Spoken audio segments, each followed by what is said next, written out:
1941 година. Мечтата на поколения българи най-сетне се сбъдва.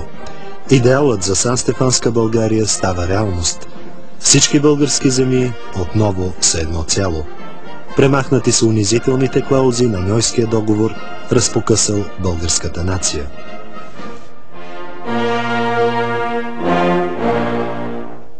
Целият български народ вижда днес да се осъществяват неговите идеали за създаването на една мощна и обединена България от Дунав до Бяло море и от Охрид до Черно море.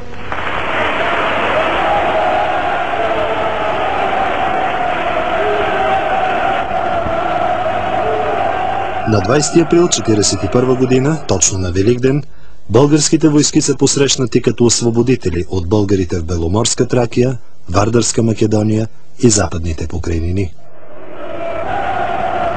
Родната войска влезе в Охрид. Охридчани с радост разграбват народните знаменца. Войската иде. Българският цвет на вечни времена ще се вее над Охрид.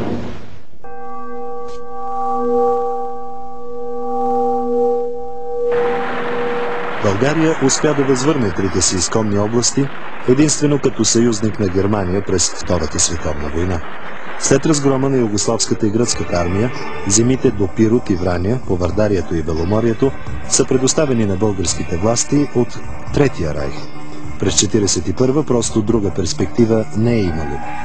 Историята по-късно няма да се произнесе еднозначно върху тези събития, макар че в народната памет това е времето на великото българско обединение. Едно искрено свидетелство от тогава и днес може да бъде прочетено в главната църква на Велес.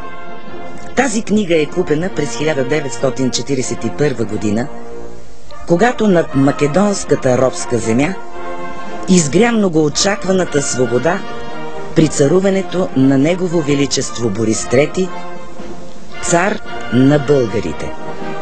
В Скопие на площад Цар Борис III се извършва символичното обединение на българския народ.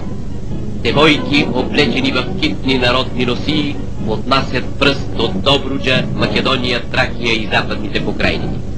Духовенството благославя и смесва тая пръст с пръста на майката Отечество. Както никоя земна сила не е в състояние да раздели тази напоена с българска кръв земя, така и никой не ще може да разпокъса вече обединеният български народ.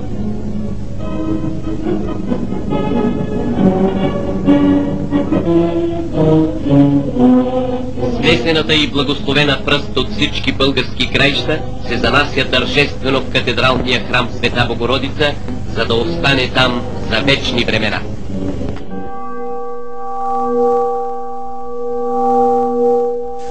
Единна и целокупна България просъществува само 4 години. През това време държавата ни полага изключителни грижи за новоосвободените земи. Само във Вардарска Македония са направени стопански инвестиции за 37 милиарда златни лева.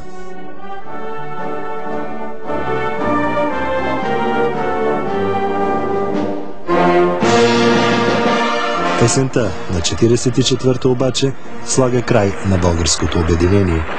Югославия отново взима Вардарска Македония и Западните покрайнини. Гърция – Беломорието.